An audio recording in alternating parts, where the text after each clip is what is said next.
Hello YouTubers, RogueMonkeyJr here, and in today's video I am bringing you the 8 new weapon variants that have been added to the CTE. And yes, you heard that correctly, 8 new weapon variants and CTE. And I must say, there are some pretty interesting weapon variants being added into the game.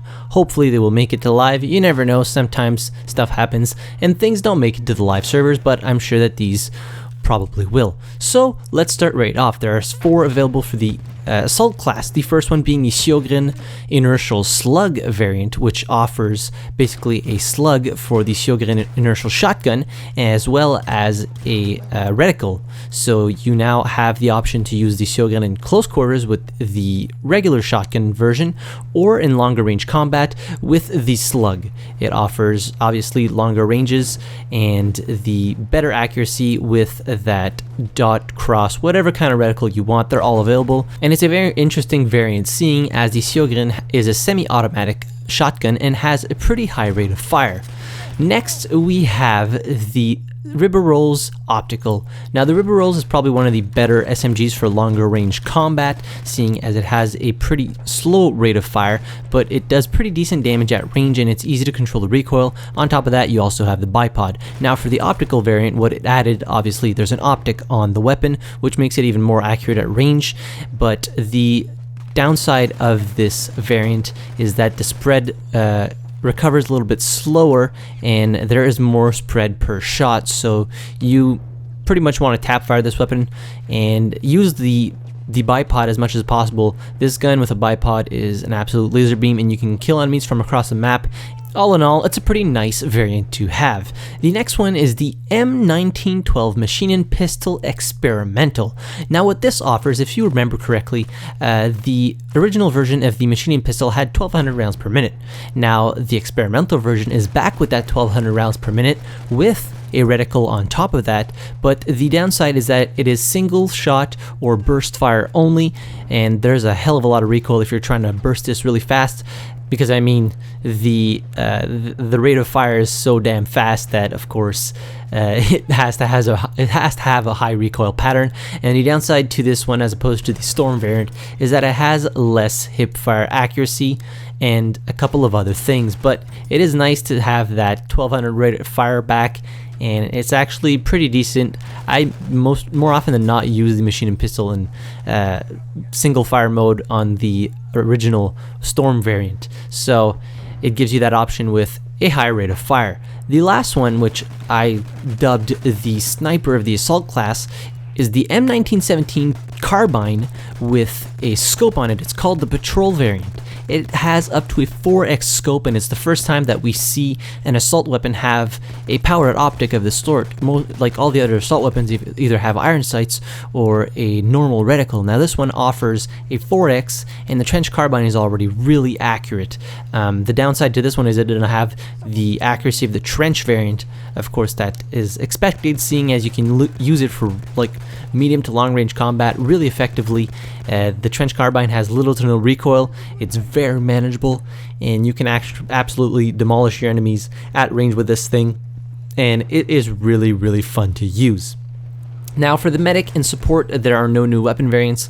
All the weapons that have been added for those classes had more than one variant at the start.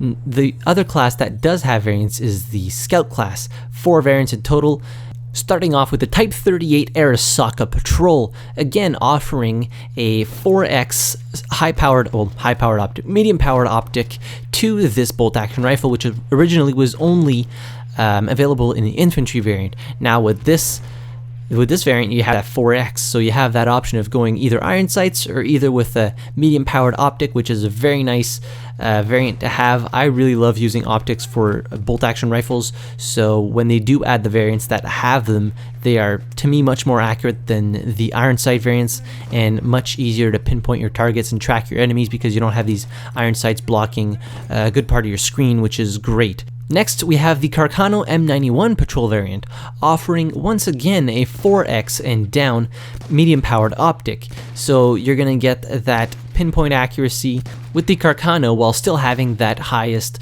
or higher rate of fire that the Carcano offers. Unfortunately, the damage model is still the same, so you can't really one-shot enemies at longer ranges, even if you headshot them, which is unfortunate and is probably the deterrent that will make it that I don't use this weapon a lot. I've never really enjoyed the Carcano because it doesn't really have that one-shot potential as opposed to all of the other bolt-action rifles. Except of course the Mk III M95 doesn't have a sweet spot, yet still offers that one-shot headshot no matter the range, which the Carcano does not offer, so that's the only downside to it. But if you like the Carcano and you want to use it at a little bit longer ranges, this might be the variant for you.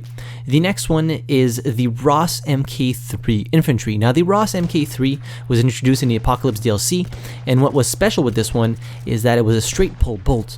That meant that you didn't have to scope out of your sight to actually rechamber around, which was very unique, and it still had that sweet spot mechanic like all of the other bolt action rifles and had a high rate of fire, so it's a very, very nice weapon to use if you're an aggressive scout.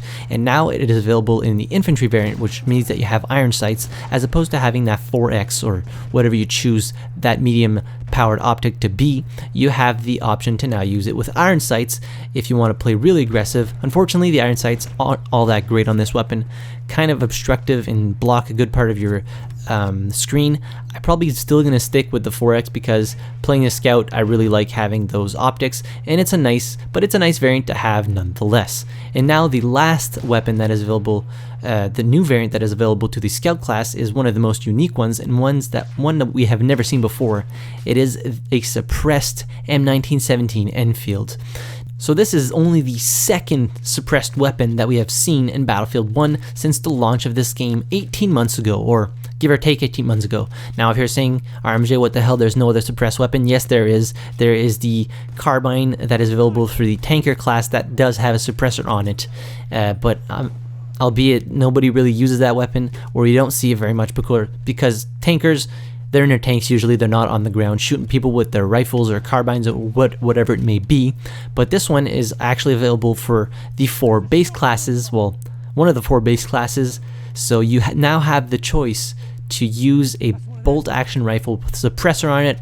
It's only one weapon, but still, the Enfield, I didn't really like it when it came out because you only had that infantry variant, and it didn't really offer that good of an experience because the iron sights caters to aggressive scouts, but the sweet spot mechanic of the Enfield catered to long range combat. But now with the suppressed variant, you have a high powered optic, so 5x and up. And on top of that, you have the suppressor.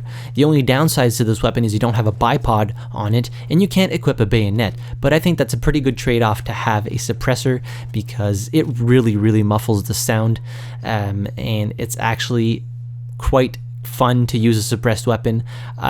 I used a lot of suppressors in Battlefield 4, but then again in Battlefield 4, the positive that you did have to use a suppressor was you weren't visible in the minimap when shooting, but this is not the case in Battlefield 1, seeing as even if you shoot unsuppressed, you still don't appear on the minimap.